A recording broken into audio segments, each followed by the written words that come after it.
વાહ વાહ, આભાર અને જય જિનેન્દ્ર. આ સાથે હવે આપણે એક બે પ્રાસંગિક પ્રવચન લઈ લઈએ, પછી પાછા કવિરાજને આપણે સાંભળશું. હવે હું એવા વ્યક્તિને બોલાવીશ કે આજે જેમના જીવતા જગતિયા માટે ભેગા થયા છીએ અને અમારા સૌના માર્ગદર્શક સાંઈધામના એવા ટ્રસ્ટી અને રાજુભાઈના મામા એવા માન્ય શ્રી ખેતસીભાઈ મેઘજીભાઈ ચાલ્લાને નમ્ર વિનંતી. આવો ખેતસીભાઈ, આવો. ખેતસીભાઈ મેઘજીભાઈ ચાલ્લાને નમ્ર વિનંતી, આપ અહીં પધારશો. કારણ કે આપની બહેનનું જ્યારે જીવતું જગતિયું હોય અને આપ ન બોલો એ ચાલે જ નહીં. તમારે હૃદયના ભાવ અહીંયા પ્રગટ કરવા જ પડે. આવો ખેતસીભાઈ, આવો. આપની બહેનનું જીવતું જગતિયું હોય ને આપ ન બોલો એવું બને નહીં. મારા હૃદયના ઉદ્ગાર, દિલના ઉદ્ગાર સૌ સાંભળવા ઉત્સુક છે. માન્ય શ્રી ખેતસીભાઈ.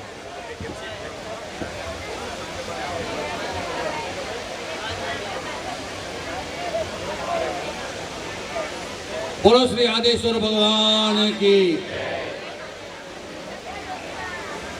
જેમ નારાયણભાઈએ કહ્યું હૃદયના ઉદ્ગાર, તો હૃદય તો એવી ચીજ છે કે એમાં ઉદ્ગાર બહાર ન નીકળે, હૃદયમાં સમાઈ જાય. પરંતુ મને જે બે શબ્દો માટે બોલવા માટે કહ્યું છે એટલે એટલું જ કહીશ કે આજે જ્યારે બહેનનો આવો પ્રસંગ હોય તો કયા ભાઈના હૃદયમાં આનંદની ઉછામણી, આનંદના મોજા ન ઉછળતા હોય. કારણ કે જીવનમાં આવો પ્રસંગ એક જ વખત મળતો હોય છે.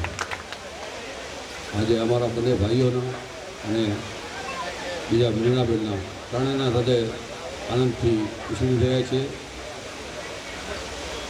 મારા બંને પોપટભાઈ તથા બેન દેવરબેન જુગ જુગ જીઓ એવી જ પ્રભુ પાસે પ્રાર્થના સાથે જય જીવન.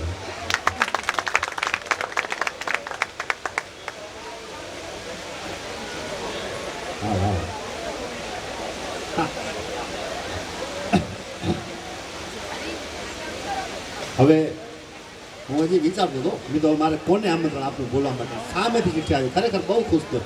હવે આપણે એવા વ્યક્તિને સાંભળવાના છે કે જેમનું આવતીકાલે ખાટોળો છે. એવા ખૂબ ખૂબ પ્રેમાળ, હસમુખીલા એવા અમારા છેડા પરિવારના જમાઈ એવા રીતમ અરવિંદ ગડા.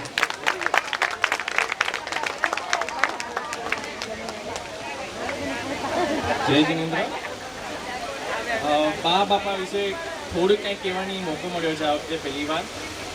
બા બાપાએ ખાલી પપ્પાને, કાકાને, ભાઈઓને મોટા નથી કર્યા, આજે અમને પણ એટલા નાનપણથી મોટા કર્યા છે. આજે અમે એમના બીજા છોકરાઓ છે જે આજે જ અમને કહેતા હતા કે આજે અમે ઇન્ટરેસ્ટ છે એમના, યાદ કહેતા હતા આજે અમને.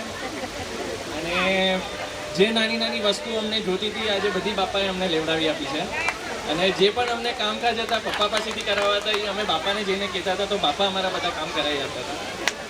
અને અમારા બા જે ગોળ ઘીનો મસૂરીઓ ખાઈ ખાઈને મોટા થયા છે. અમે એ મસૂરીઓ જિંદગીભર નહીં ભૂલું. બીજો કોઈ બનાવે અમે મસૂરીઓ ખાતા જ નથી. અમને ખાલી બાના હાથમાં જ ભાવે છે. બાપાએ જે અમને 5 વર્ષ સુધી હાથમાં લઈ લઈને બધે ફરાવ કર્યો છે, બધા ગાર્ડનોથી લઈને બધી ટ્રેનોના, બધા બસ સ્ટેશન બધું કરાવ્યું છે, એ અમે ક્યારેય નહીં ભૂલે બાપા. તમે અમારા માટે વડીલ છો અને કાંઈ પણ ભૂલચૂક થઈ હોય તો અમને માફ કરજો બાપા. અને બા બેટા બોલો છો ત્યાં જ અમારું બધું પતી જાય છે. અમને બસ તમારા આશીર્વાદ જોઈએ છે. એનાથી વધારે હું કાંઈ નહીં બોલી શકું વધારે.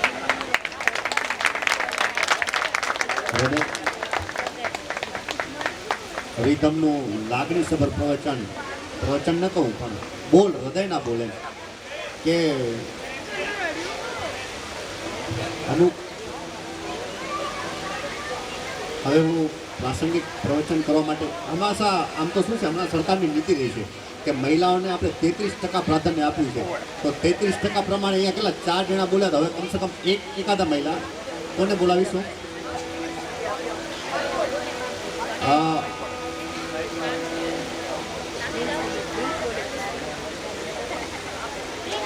અચ્છા હા એ તો બરાબર છે. એક હવે એના માટે હું કહી દઉં, આમ આપણામાં એક કહેવત છે, કહેવત નહીં પણ આપણે બોલતા હોઈએ છીએ ઘણે ઠેકાણે આપણે નથી કહેતા કે એ આ તારી નાનનું ઘર નથી એમ. એ શા માટે ખબર છે કે માણસને નાની માને ઘરે છે ને બધી બાબતની પરમિશન હોય. છોકરાઓ જાય નાની માને ઘરે એટલે એની બધી બાબતની પરમિશન હોય. અને ભાણેજ એટલે 100 બ્રાહ્મણ બરાબર. તમે એક ભાણેજને ખુશ કરો ને એટલે 100 બ્રાહ્મણને ખુશ કર્યા બરાબર. તો એવા ભાણેજ ગઢા પરિવારના પ્રિન્સ નિસરને વિનંતી કરીશ. અને પ્રિન્સ નિસર માટે એ ભાઈ છે, પ્રિન્સ નિસર માટે મને એક મિનિટ કાકાએ હમણાં જ મને હમણાં એટલે સવારે જ કીધેલું કે એ છોકરો હોય ને પાણો હીરો એ છે. એના 3 પિક્ચર રિલીઝ થયા છે. આ તમને એડવાન્સમાં કહી દઉં. અને કદાચ 3 થયા જ હશે કારણ કે કાકા કહે છે સાચું છે. અને હું કહું 3 નહીં, એમની લાઈફમાં એમને 3000 પિક્ચર રિલીઝ થાય એવા બધા વતીથી એડવાન્સમાં શુભેચ્છા આપી અને હું માઇક હેન્ડ ઓવર કરીશ શ્રી પ્રિન્સ નિસર. જય જીનેન્દ્ર.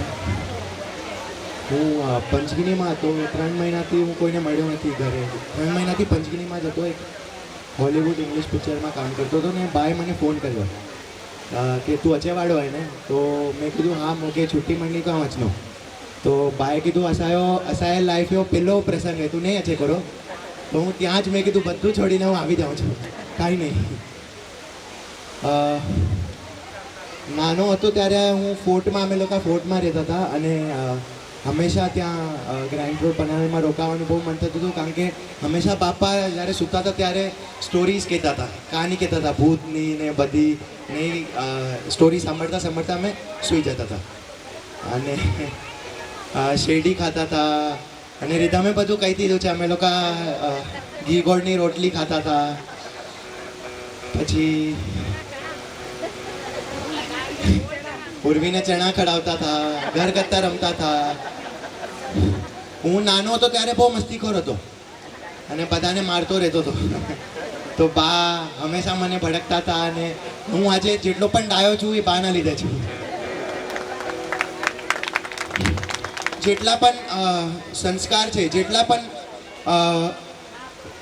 આજનો જમાનો છે ફોનનો, કમ્પ્યુટરનો, ઇન્ટરનેટનો, પણ જેટલો પણ અમારામાં જેટલી પણ સિમ્પ્લિસિટી છે એ બા બાપાના લીધે છે. એ જેટલા પણ અમારી જે સરળતા છે એ બા બાપાના લીધે છે. અમારે લાઈફમાં કેટલું પણ અમે તો દેશ વિદેશ ઘૂમશું પણ જે સિમ્પ્લિસિટી છે એ બા બાપાના લીધે છે. અમે જિંદગીભર અમે લોકો બની નહીં શકતું એ લોકોના. આજે બાપા એટલા ઓલ્ડ છે, એટલા ઉંમર થઈ ગયા છે તો પણ ચાલ્યા કરે છે, કામ કર્યા કરે છે. એટલે અમને શરમ આવે છે કે અમે નથી કરી શકતા.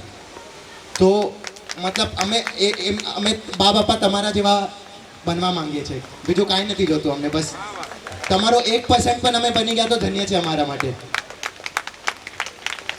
તો બસ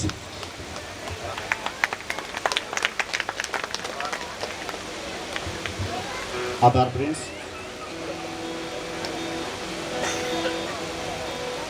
એણે થોડાક શબ્દમાં કેટલું બધું કહી દીધું કે આચરણ છે ને એ મહત્વનું છે. નહીં તો મારા જેવાને બોલતા તો આવડે સારું પણ આચરણમાં તો રિઝલ્ટ 0. એટલે આચરણ મહત્વનું છે એમણે કીધું. હવે હું વિનંતી કરીશ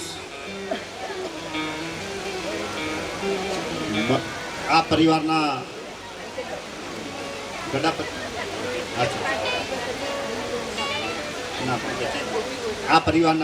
ગઢા પરિવારના માતુશ્રી ઝવેરબેન પોપટલાલ ગઢા પરિવારના પુત્રવધુ. આમ તો જનરલી પુત્રવધુની જવાબદારી એમાં મોટા પુત્રવધુ હોય ને એમને ઘરના મોભી તરીકેની ખૂબ જવાબદારી હોય છે અને એ જવાબદારી એમણે બખૂબી નિભાવી છે. આપણે સૌએ જોયું છે એમ અત્યાર સુધીમાં એવા જેમણે પોતાની જવાબદારી સમજી અને જવાબદારી નિભાવી છે. અને હમણાં પણ જ્યારે મેં એમને ખાલી ઈશારાથી કીધું ત્યારે એમણે તરત જ હા પાડી. એવા મધુબેન અરવિંદ ગઢાને નમ્ર વિનંતી કે આપ પ્રાસંગિક પ્રવચન અને દિલ ખોલીને વાત કરશો એમ કે આ ઘરનો મેળાવો છે એમ સમજીને.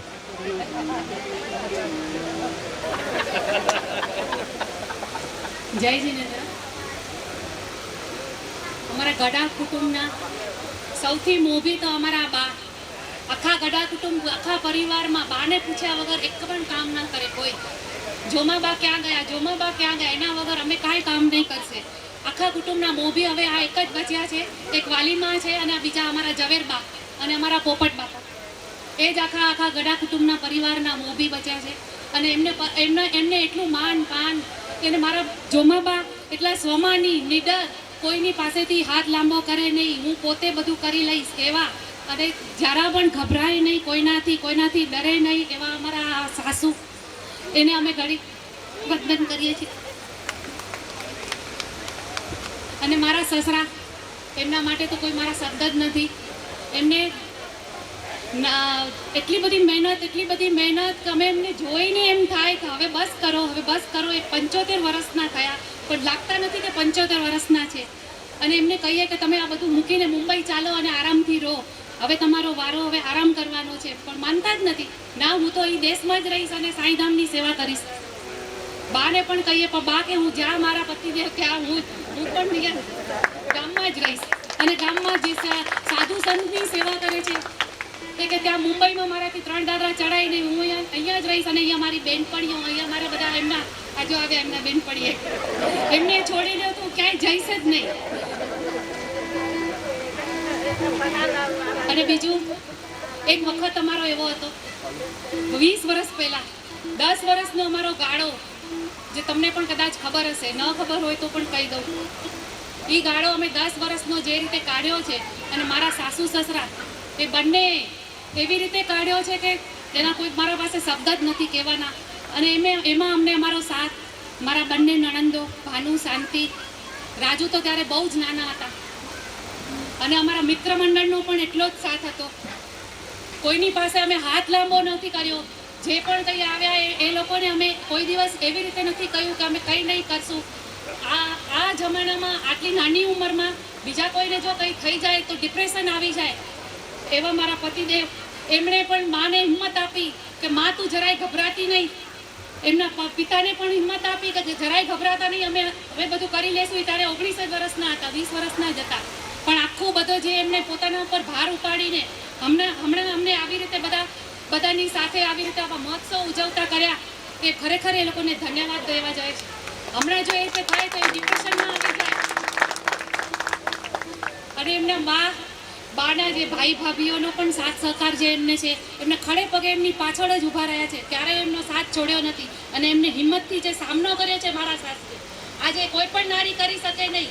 ગમે તેવા પોલીસ આવે કે કોઈ પણ આવે, પણ જે હિંમતથી એમને સામનો કર્યો છે એ ખરેખર ધન્યવાદ છે. અમે લોકોએ પણ જે 10 વર્ષ એમને સાથે રહ્યા છે, કહેવાય છે ને કે 20 વર્ષ સુધી અમે માવતરે રહીએ. અમારો જન્મ ભલે ત્યાં થયો હોય, મા બાપ અમારા 2 છે.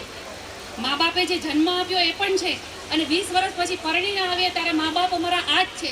અમારે એમના સાથે જ રહેવાનું છે, એમની જ સાર સંભાળ રાખવાની છે, અને એ અમારી સાર સંભાળ રાખે છે. એના પછીના જે વર્ષ છે એ અમારે આ જ મા બાપ છે. એટલે અમને 2 મા બાપ મળ્યા છે. પહેલા મા બાપ જે જન્મદાતા અને પાલનહાર દાતા, એ બંને મા બાપને હું કોટી વંદન કરું છું. જય જિનેન્દ્ર.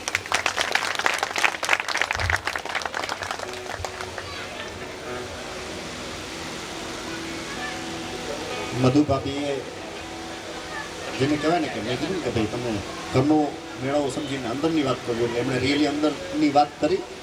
માણસના હૈયા લાકડી સબરે, જે અહીંયા બેઠા હતા એ બધાની આંખો થઈ જ જાય. કારણ કે જે આ બધી વસ્તુ વાત કરવી સહેલી છે, પણ જ્યારે પરિસ્થિતિ માથે પડે છે ને ત્યારે એને હેન્ડલ કરવી રિયલી હાર્ડ હોય છે, ખરેખર હાર્ડ હોય છે.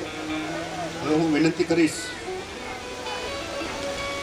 નાનો એવો બાબો કે જેને જોઈને આપણને ખૂબ ખૂબ પ્રેમ આવે એવો ધ્રુવ રાજેશ પોપટલાલ ગડા. ધ્રુવ આવી જા બાબા, ધ્રુવ આવી. જય જિનેન્દ્ર બધા. મને બહુ ખુશી થાય છે, મેં આ પરિવારમાં જન્મ લીધો. અને મારા દાદા દાદી જે છે પોપટલાલ મુરજી ગડા અને ઝવેરબેન ગડા, એમનો જે જન્મ થયો છે અને અમારા બેવનો જન્મ થયો છે, એની માટે મને બહુ ખુશી થાય છે. મને એમની સાથે રહેવું બહુ સારું લાગે. બચપનમાં મને એક વાત હમણાં યાદ આવી. બચપનમાં અમને મારા બાપા, મને, કુશને અને મારી બેન રૂપા, એમને હરરોજ ગાર્ડનમાં લઈ જતા હતા ફરવા. અને ત્યાંથી હંમેશા અમને કંઈ લઈ આવી આપતા, રમકડા યા તો કંઈ ખાવાનું યા તો પીવાનું. ત્યારે અમને બહુ આનંદ થતો હતો અને બહુ ખુશી થતી હતી. પછી